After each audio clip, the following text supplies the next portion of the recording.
Om. Om.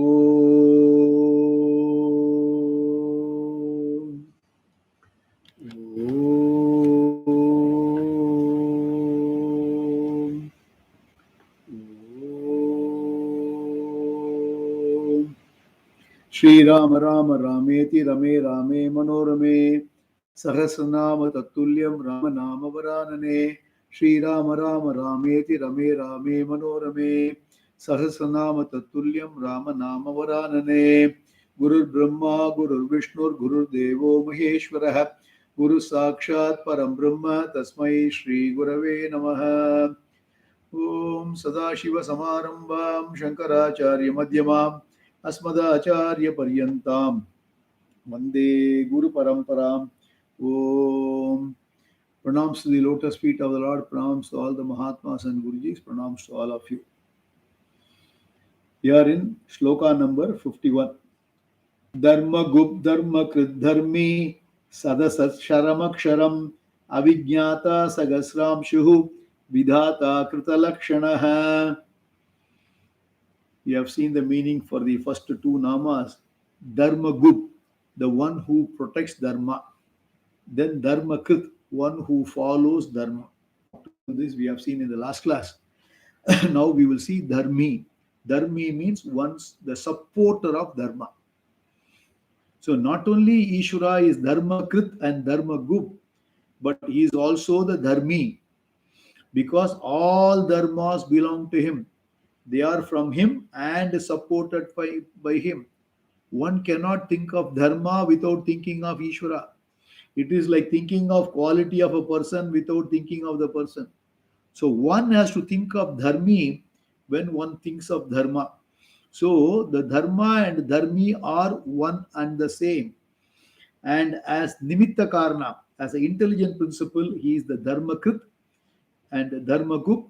And as the upadana karna, otherwise as a material cause, he is manifest in the form of dharma. Understand? Bhagavan is everything. And he is not only a dharma gup and dharma krit, he is also a dharmi. So all of them are he. Everything is dharmam. Dharmam brahmamayam jagate. So the whole world is supported by dharma. And in fact, there is one famous mantra which comes in Mahanarayana Upanishad. In the last section it comes and takes away the whole world is there only because of dharma. If the dharma goes, the world is gone. Because still we have got dharma. There are still people who are following the ethical code. That's why the whole world is sustained. So therefore, he is dharmi and all the dharma belongs to him. Then the next two namas, one is Sat. Sat means one who is existent in all the periods of time. The second one is Asat. Now, Sadasat, how do you split it? Sat, Asat. So Asat means one who is in the form of the creation. So it requires a little bit of technical explanation, a Vedantic explanation. Let me try to simplify it. Sat means generally that which is existent.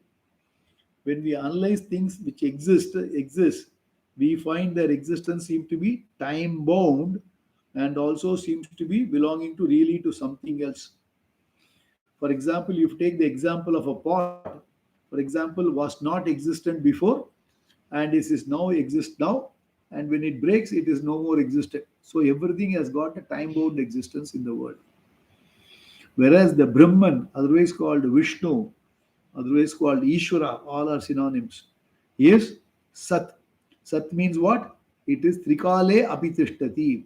He is there in the past, present, and future. Because it is beyond time actually.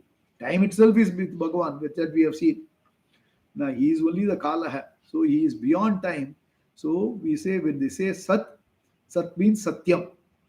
Now that's why Satyam, Jnanam, Anantam Brahma we say. That Satyam is Bhagavan. So that is the Sat. Then he is also Asat. Asat means what? Asat means the entire prapancha, the whole creation is Asat. The whole creation is Asat means it does not have independent existence. It has got the dependent existence on the Ishvara. Without Ishvara's support, the whole Jagat, the entire universe cannot exist. So Bhagavan only is supporting through the Maya Shakti, is supporting the entire universe, lends existence to the universe. Actually, this whole universe means all the material, all the people, everything is mithya, and which is does not have independent existence. That's why we could use the term mithya. So it is all the entire created, the form of creation. Everything is only Bhagavan, because without him, this universe cannot exist. So the universe is called, the creation is called Asat. So there's a beautiful reference which comes in Bhagavad Gita. Na sato vidyate bhavaha, na bhavo vidyate satah, ubayor abhidrishtontah, tvanayos tattva darshibihi. Beautiful shloka which comes in the second chapter, 16th shloka. Um, And again, what then we say the whole world does not have independent existence means what? The whole world is only Nama and Rupa, name and form only. And name and form, it appears real, actually it is not. It appears, that's a play of the Maya by which the whole world appears to be real, but it does not have really any independent existence at all. So the Upanishad says, na vacharambana vikaro namadeyam. Chandogya says, vacharambana vikaro namadeyam. Everything is only name and form. That's what it says. So understand this. So what is the thing is, Bhagavan is Sat as well as Asat. Sat means he is the ultimate, whose existence is a permanent existence, and the Asat means the dependent existence, the whole created universe is Bhagavan. This is what it is. Then next two words, Sharam, Aksharam. One who is present in all that which is perishable, and Aksharam means one who is changeless.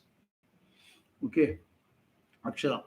So here the world which is manifest in the form of various things and being is a karya, is an effect, and it is Shara. Shara means it is perishable, modifiable. It keeps on changing. It is time bound. So, in its karana, the causal manifest state being timeless and relatively changeless, it is called Akshara. So, how do you understand this particular Nama is, if you are familiar with the 15th chapter of Bhagavad Gita, in the last the shloka number 16 and 17, then you will be able to understand. Because here, the Nama Akshara means, originally the Aksharam word generally refers to Brahman or Bhagavan. Brahman, that is what is, or Atma. We say it is Aksharam. That is what the Mundaka Upanishad says. Whereas there is a unique usage which is given in the Bhagavad Gita as well as here. So there, Sharam means the visible universe which is perishable. And Aksharam means the Maya, because what happens is when the universe, when it is in the Srishti, it comes out. When it goes to unmanifest form, it goes into invisible seed form. And that is going into a dormant condition. That is relatively Aksharam. It is not really Aksharam. It is relatively Aksharam means it is unchangeable. That's what we call it as a Maya. So from Maya, the whole Srishti, the entire universe comes, everything goes into Maya.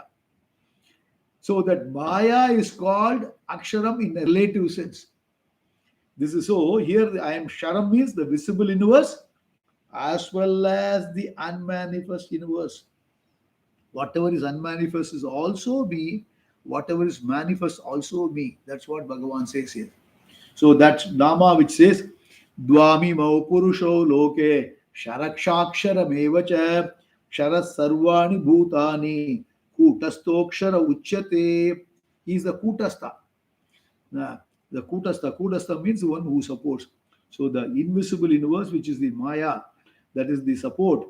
And from there only everything is come. That is called Kutastha. That is given there. So Kuta Rupena Tishtati Iti. Maya in the causal state is the Karana or Akshara Upadi for the Brahman. And in its manifest state as an effect, it is the Karya. So Adi Kshara Upadhi for Brahman. So as the Upadhi cannot exist separate from Brahman, the Lord from the standpoint of the two Upadhis is called Kshara and Akshara. I have explained the term Upadhi in the past. Upadhi means, for example, you have got a Spatika, a lingam that is there, which is pure, it is formless. If you put a cloth, a red cloth behind it, the Spatikam will appear as red. That redness, that is called Upadhi. Upadhi means the sheath, the cover. That's what we can simply take it that way. So he is the Sat as well as the, sorry, he is Sharam as well as Aksharam. So that is one. Then go to next Nama, Avijnata. Avijnata means one who is not the knower but the truth of the knower. What does it mean? The Jiva is a Vijnata because he considers himself to be the knower, Vijnata. This is because of the doership, the Kartrutva, the sense of doership is superimposed on the Atma due to ignorance. On the contrary, Bhagavan is Avijnata, not the knower, but the truth of the knower. Because Bhagavan is everything. He is not a knower. He knows everything already. He is the one. He is the truth of the knower. So he has no self-ignorance and therefore knows that while the Vijnata, the knower, cannot exist without him. So he is not the Vijnata, but Vijnana Ghana. Vijnana Ghana. The Upanishad uses the word Vijnana Ghana. So the consciousness, which is the essential nature of the knower, and that is the Swarupa of Bhagavan. Hence, he is the Avijnata. I mean, these kind of namas have got a deep philosophical significance. I am giving you superficial one because you come to our Upanishad classes and we will have a lot of details of all these things. But I'm just giving you a flavor because I don't want to take too much time on these namas. Some of the namas are quite technical. Wherever there is a technical, I try to give a flavor of the Vedantic expressions, Vedantic definitions, and the simplification. I just give in few sentences. Okay. Next one is Sahasramshuhu.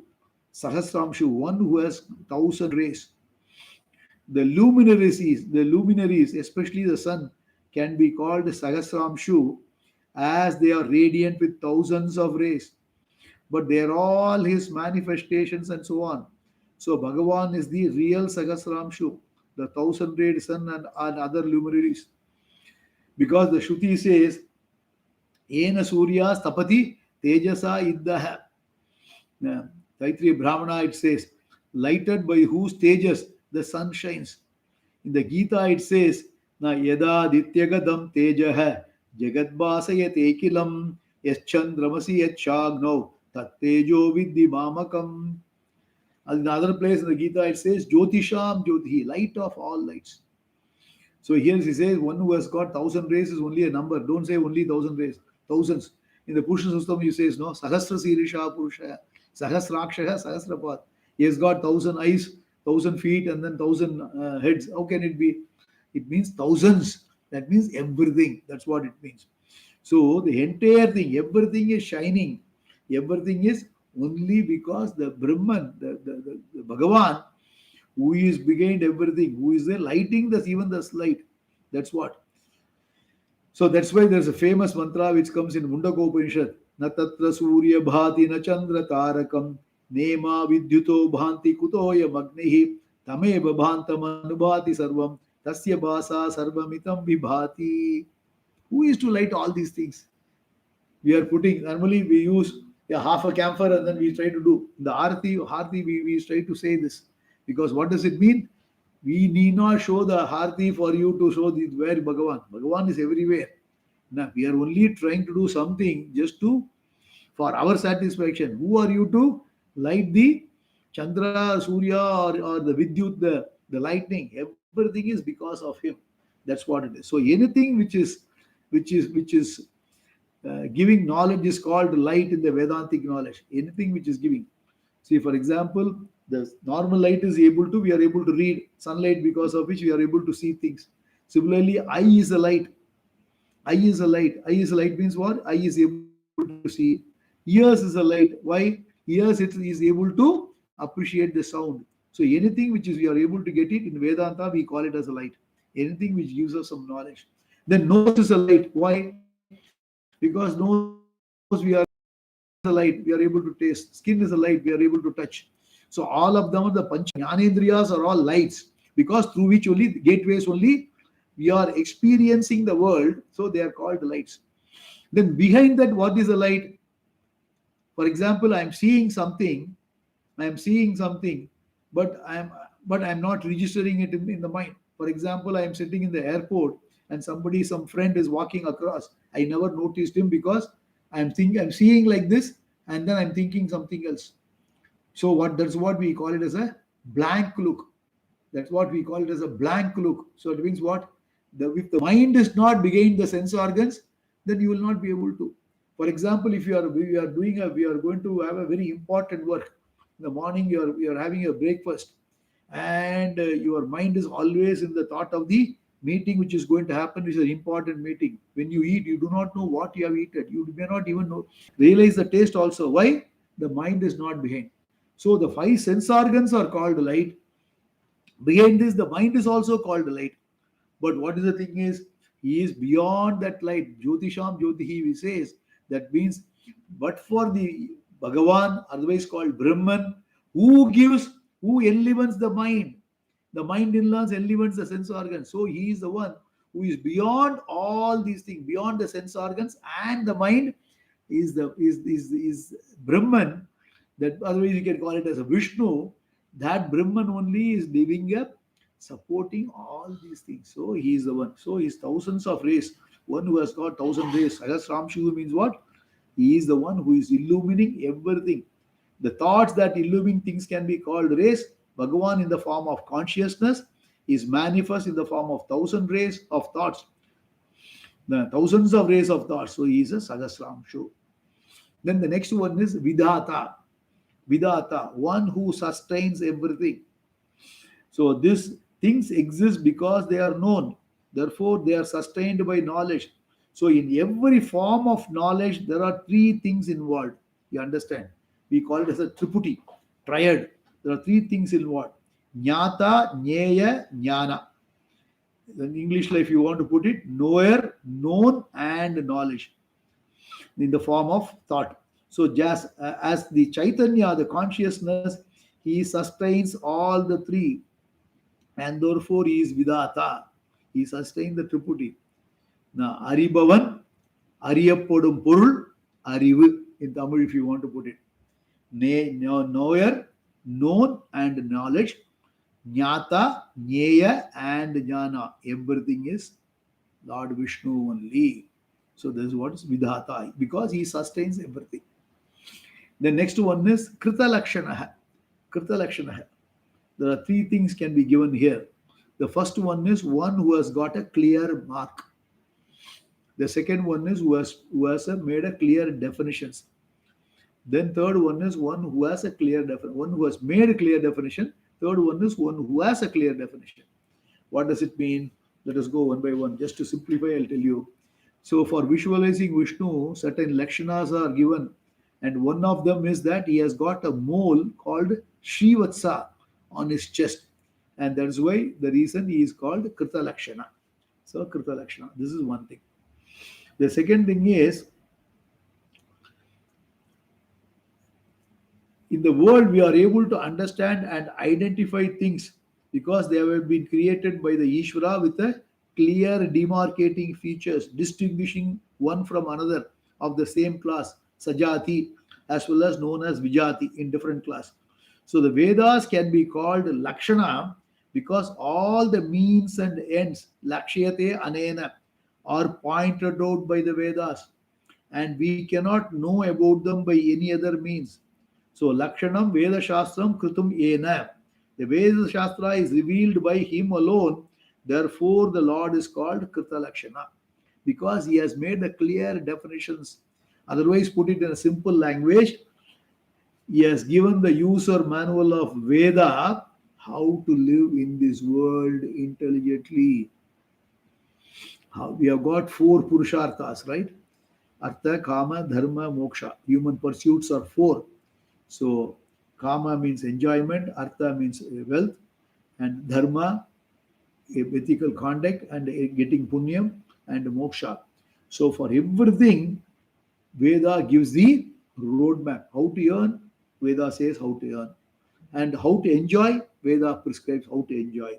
And how can you acquire more punyam and go to heaven or Yaloka Sukham and Paraloka Sukham? Again, Veda gives you a clear definitions how to do it. And similarly, ultimately, how to break the cycle of samsara, these rebirths, and then attain moksha. Again, clearly given in the Vedanta Bhaga. So the Veda has got the clear definitions of everything. We called earlier the Tripudi, right? Everything is given, Krita Lakshana. Everything is very clearly given. So that is what. So the Veda Shastra is all from the Janardana, that is the Vishnu alone. This is the second meaning, the one who has made the clear definitions. The third one is one who has a clear definition. So here the Lakshana is a definition that helps one identify, understand any object very clearly. The Lord is the one whose Lakshana is Kritam Eva. Kritam Eva means already done, because he is ever available as the consciousness without which one cannot set out to identify or define anything. Because earlier we said he is the one who is living, giving support to everything. He is Adhisthana. He is the one who is Asat as well as Asat. So everything is there. So the clear definition by which one understands Bhagavan is already Kritameva, well done. Everything is done. Where it is already done and given in the Vedanta Shastra, Swarupa Vedanta Shastra. So the Vedanta gives definition of the Brahman. The definition is given in two ways.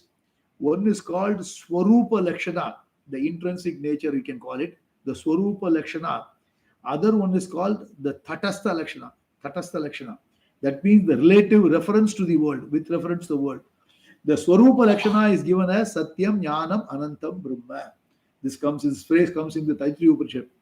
Satyam Jnanam Anantam Brahma. That's what it says. Now, then the Tatastha Lakshana with this reference to the world, who is that? Yatova ima nibhuta nijayante ye najata nijivanti yat prayanti abhisambhishanti iti. So this comes. So he is the Krita Lakshana, one who has a clear definition. That means clear definition as a absolute level in a Swarupa Lakshanam, Satyam, Jnanam, Anantam. And in the relative one, he is the one who is the intelligent cause as well as he is the material cause. He is what? He only manifests as the world. So this is what it is. So Krita Lakshana. Then go to Shloka number 52. Gabastine mis satvasta simha bhuta maheshwarah. Gabastine mis sasvasta simho bhuta maheshwarah. Devo Kesho Devabhrit Guru. Gabasti Nemihi. Gabasti Nemihi means one who is in the center of the solar system. Gabasti is an aura of rays. Nemi is the axle, which is the middle, like the axle of the wheel. So in the solar system, one who is in the middle, in the form of sun, is the Gabasti Nemi. So it is the Bhagavan who remains as the sun in the center of the wheel of luminaries. Because our solar system is our system is based on the sun when all the planets are going around our one. So he is the Gabasti Nemi. Then Satvastaha, and there is a two ways with two meanings given. One who obtains in with the Sattva Upadi. This is one meaning. One who obtains with the Sattva Upadi, and one who obtains in all the beings. What does it mean? Let us look at one by one. The word Sattva can mean a guna or a living being. This word Sattva has got two meanings. One is guna, other one is a living being. The Lord is Sattvastat because his Maya Upadi consists predominantly of Sattva guna. His Maya Upadi consists of Sattva guna, especially in protecting aspect. That is why Lord has got no ignorance at all. So he is the one who has got the guna, which is the predominantly is the Sattva guna. As is Maya Upadi. As I told you, Upadi meaning the sheath. So Maya is the cover. for Brahman. Then Satveshu, na Sarva Pranishu Tishtati. Second meaning, Satveshu, Sarva Pranishu Tishtati. He obtains in all the beings as the Antaryami, otherwise called Pratyagatma, and hence Satvastha. He is the inner essence. Satvastha means inner essence of all beings. In fact, there is a Nama which comes in the Gita again. Ishvara Sarva Bhutanam Hirdeshe Arjuna Tishtati. Brahmayan Sarva Bhutani Yendra Rudhani Mayaya. It's a beautiful Nama. It comes in the 18th chapter. So, Gabastinemi is the one who obtains in the form of sun, and that which exists as the Pratyagatma in the individual is Satvastha. So, the Shruti says, Sayascha yam purushe yascha savaditye sa ekah. Taitriya. Okay, the one who obtains in this physical body, which is nothing but the essence of food, and one who is in the Aditya, the sun, that is the total, is one and the same. Sa ekaha, saha ekaha. Only one Brahman, which is Vishnu, who is appearing as the sun, who is also enlivening every jiva. That's why in the Palashruti we have seen the sloka, Eko Vishnu Mahadbhutam. So that is what it is. So the body is made up of 5 elements, and Jagat also consists of 5 elements. Ishvara manifests in total. The Virat Abhimana Atma is Ishvara. The total includes individual physical body also, this jiva, and in the total individual, so in the total the individual is also included, even though the as Annarasamaya body is included in the total, still there is an individual jiva. So the self that obtains in every living organism as the inner essence Pratyagatma, the conscious being, is Satvastha. So that which exists in the total is Ishvara. So both of them are one and the same Parameshwara alone, who is the Satvastha, also Gabasti Nemi. So that the means the Sa Ekaha, there's no difference between the two at all. That's what is the meaning. Connecting the two Namas, Gabasti Nemihi and Satvastha. Then the next one is Simha. So one who is like a lion. The second one is Lord as Narsimha. So because of his valor, like the lion, Lord is called Simha. Just as the lion is the king of the forest, Ishvara is the Lord of all. This is one meaning. Other way you can take it is Simha stands for the shortened form of Narasimha, indicating his avatara. That also you can take it. Then Bhuta Maheshwara, the great Lord of all beings. One meaning. Other one is the truth of all. The two ways you can take it. Of all beings. Second one is the truth of all. So any particular Bhuteshwara, the Lord of beings, or Bhuta Ganas, but he is the ultimate Lord of all beings, hence Bhuta Maheshwara. The word Ishvara and Maheshwara are often used to denote Lord Shiva, but here it stands for one Parameshwara, even though it is a Vishnu Sahasranamam. So what does it mean? What does it mean? That means the Ishvara, Parameshwara is the Shiva and Vishnu are one and the same. Shiva and Vishnu are one and the same. Don't ever have this compartmentalization. There is only one Eka Vishnu. You can call it as a Vishnu, Shiva, or any name, but there's only one. Don't fight. Don't fight whether you want to put it like this or you want to put it like this. You can put any way, but don't fight. Understand the principles. Understand everything. So everything is only Bhagavan. In fact, the same thing actually in the Gita, in the 11th chapter. Let me take that sloka. In the 11th chapter, there is a usage is coming. In the one line, he's calling the Ishvara. Other line he's saying is Vishnu. Let me take that. Yeva me datyata tattvam atmana Ishvara drashtumichami te rupam Aishwaram Purushottama. Because normally our mental orientation is Parameshwara means Shiva, Purushottama means Krishna, Vishnu or Krishna. That's where we have understanding. Number 3 of the 11th chapter. Now he is saying is, so Arjuna is addressing Ishvara and Purushottama is addressing. Both are same. So again, there are many places in the Vedas as well as in other granthas. You can see these names, both Parameshwara, Purushottama, Vishnu, all coming together. So don't ever fight at all. So Bhuteshwara, the Bhuta Maheshwara, Bhuta Maheshwara. The next one is Adi Deva, the Lord who takes back all. Now, Adiyante Anena. Now, Adi Devaha means Adiyante Anena, because all beings and the elements are withdrawn by him. Pralaya Kale, what happens? Everything is withdrawn. Udungu hirade, everything comes back. Avyaktat Vyaktam, Vyaktat Avyaktam. Manifestation to manifestation, manifestation to unmanifestation. So he is Adi Deva. Also because Adiyante Asmin, all beings and elements are placed in him. Araha Iva Nabo, like the spokes in the hub of a wheel, Adi Deva. In fact, the Undaka Upanishad, this example, beings in the entire Jagat have their beings in him, strung in him, and then taken back unto him. Bhagavan is the center. We are all various jivas floating around. We are connected with him.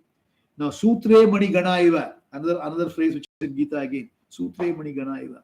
Like the sutra, the thread which is holding on to all the beads or all the flowers in the mala. Like this, all of us, all the beings in the entire universe, all of us, not only humans, all beings, we are all interconnected with the Lord. How? Like the spoke. Now, like the spoke which is connecting, the hub is Lord, and we are all the outer periphery. So we are all connected. Now, Vasudeva Kudumbakam. So let us not fight. Why are we talking all these things? Every Nama we should be able to visualize. Once in a while, I have to remind you why we are studying like this. Every Nama, when you understand and internalize it, Adveshta Sarva Bhutanam. That is the very purpose. When you start seeing everything and every being as the Lord, there's no dvesha should not come. Now the whole world is full of dveshas. Let us not worry about the world, why others are like this. Let us change our vision about the world. Let us change. Are we here to boil the ocean? Certainly not. But we can do our part, whatever we can contribute to the world, and let us have the broader vision of live and let live. This is the principle. If we go to India, everything is put either in the religious lens or in the caste lens. Very unfortunate. Today, wherever you have a conversation, anywhere, when you go to India, everything is dissected through that lens. The whole world is also dissected like this. So let us not do it. Let us look at everything as the Lord. Then Mahadeva. Mahadeva, very simple meaning, one who is the great deity, one who revels in himself. So again, two meanings, two ways you can take it. Deva means the effulgent being. So Bhagavan is called Mahadeva, this great Deva, because he is the Chaitanya Rupa, the very consciousness, effulgence, which makes one effulgent. Okay, so that is what it is. The Atharva Sirsha Upanishad says, giving up everything, giving up everything, he revels in his glory. That is the Atma Jnana, the self-knowledge. Hence, he is Mahadeva. But Bhagavan need not give up anything. So, as one who does not require anything other than himself to be happy, he is Mahan and also Deva, hence Mahadeva. Or the other way he can take it is, it can be taken into mean the Lord who is worshipped as Atma Jnana, the recognition that I am He by the yogis, giving up everything else is Mahadeva. So that way you can take it. Then Deveshaha. Deveshaha means the Lord of Devas. He is the Isha, the Lord of all the Devas, the denizens of the heaven. So Deva can also mean the sense organs, including the mind, because they light up the objects. So just now we explained about Jyotisham Jyotihi. So at the Atma Chaitanya who blesses the sense organs, so he is the Devesha. Devesha. Isha means Lord. So Isha, Lord of all the Devas. All the Devas means all the Devas, literal denizens, or it can be Devas refers to sense organs and mind. Both can be taken. Then, then Dehabrit Guruhu. Dehabrit Guruhu. Again, two meanings.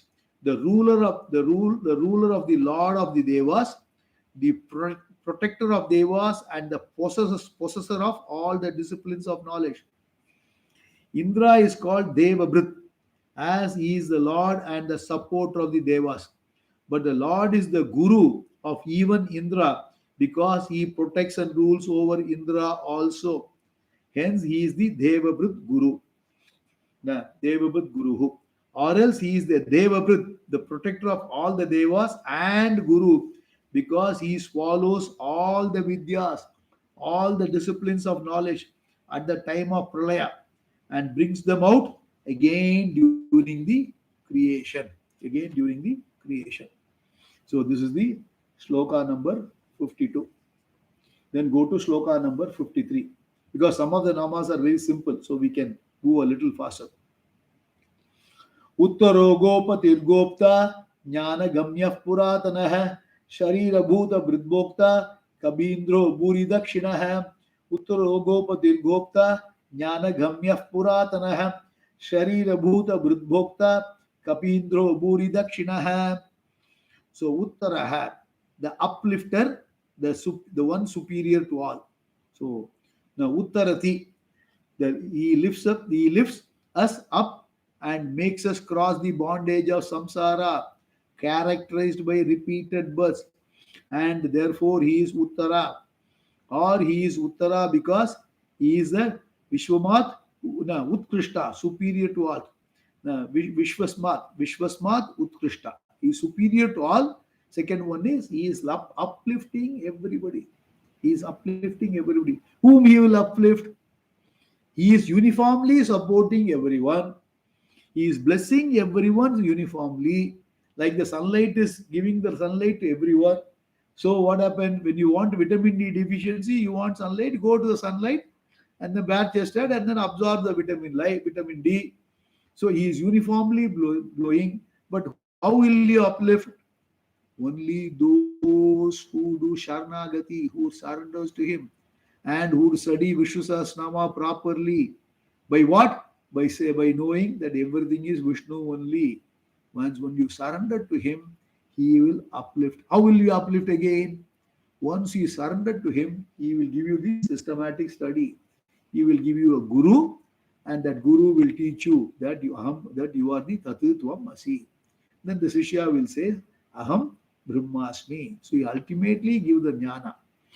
That is what it is. So he is the one who is the uplifter of all. So he is available for all. It is up to us to seek the Bhagavan and break the cycle.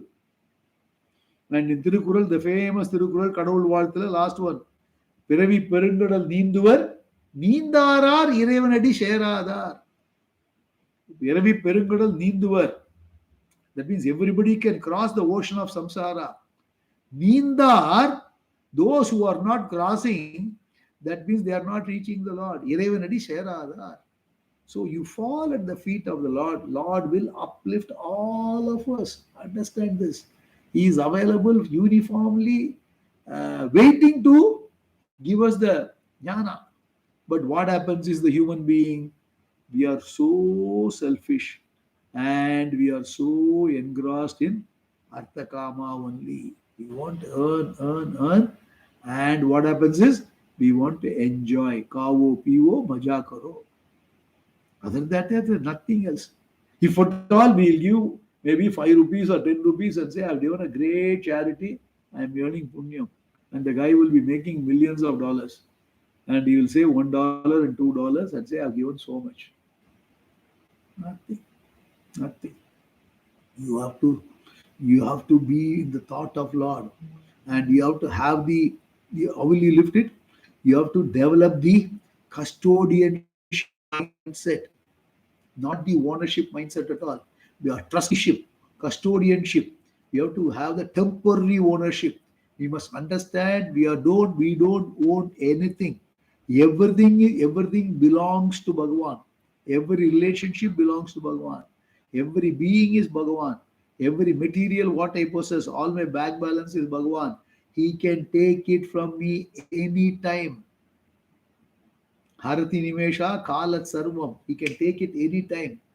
So I am only a temporary, having a temporary ownership. He has given me this. For example, when you go to the river those days, you go to the river or swimming pool or wherever it is. No, when you do, I mean, somebody will be there who doesn't know swimming. So we will give all our belongings to him and say, "You do take care of it." And then we go and then do the swim. We enjoy the swimming. So we give them. So does all those your watch, your chain, and everything, does it belong to the other person? No. He is only temporarily keeping it for you. Similarly, Bhagavan has temporarily given all these things to us so that you have to give it back to Bhagavan safely. Whether if you don't give it, he will take away. Understand this. He will take away. This body itself is made up of pancha bhutas. We just saw from events only the body has come. And everything belongs to him. So it is not simply by saying Tanu manu dhanu sabu kuch tera. Harati you can do is na Tanu manu dhanu sabu kuch tera. But what is important? Not by reciting Harati and then going away. You must mean it. Anusandhanam. Anusandhanami Bhagavan. That means you must meditate upon each word. And then that bhava is important. That bhava is what? Everything is belongs to Bhagavan. I am only here as an instrument. Nimitta matram bhava. As a nimitta matram, I will do whatever I can do. I will do whatever I can do means whatever I want to whatever I can do means I will contribute to the world, and I will be my life will be a life of contribution. In the process, there will be some prasada from Bhagavan coming. That is what is my salary. That is what is my business profit. All those things are subservient. All those things are secondary. All those things are incidental. And those are the things which is given to me. I take it as the prasada of the Bhagavan. I think of Bhagavan and be a contributor. That is what famously called Panchamaha Yajna. Have a life of contributions means the fivefold contribution. Deva Yajna, Pitra Yajna, Brahma Yajna, Manusha Yajna, and Bhuta Yajna. You do a life of contribution to the entire society. Then you can say Dhanu mana dhana sabu kuchu tera. That means everything is for you only. That means you have to give. Otherwise, these are all only Nama, Gadabuda. We can chant Vishnu Sahasranamam and we can say, I have done chant, I am doing Vishnu Sahasranamam, Nama daily. So what? Unless you transform, unless you understand and then transform. The transformation means what? I have to exhibit my activities in the world should exhibit my internal learning, internal assimilation. This is the most important. Then what he will do? He will uplift everyone. That is what it is. I think I will stop here. So we have just started the 53rd shloka and Uttaraha and the uplifter. That is what the Naamaas. We will continue in the next class and continue further. Om Purnamadah Purnamidam Purnat Purnamudachyate Purnasya Purnamadaya Purnameva Vasishyate. Om Shanti Shanti Shanti. Loka Samasta Sukhino Bhavantu. Loka Samasta Sukhino Bhavantu. Loka Samasta Sukhino Bhavantu. Swasti Prajabhyah Paripalayantam Nyayena Margena Magi Magishaha Brahmanebhyo Shubhamas Nityam Loka Samasta Sukhino Bhavantu. Shri Gurubhyo Namaha. Shri Krishna Arpanamatu. We will meet again next week. Hari Om. Hari Om. Thank you. Welcome.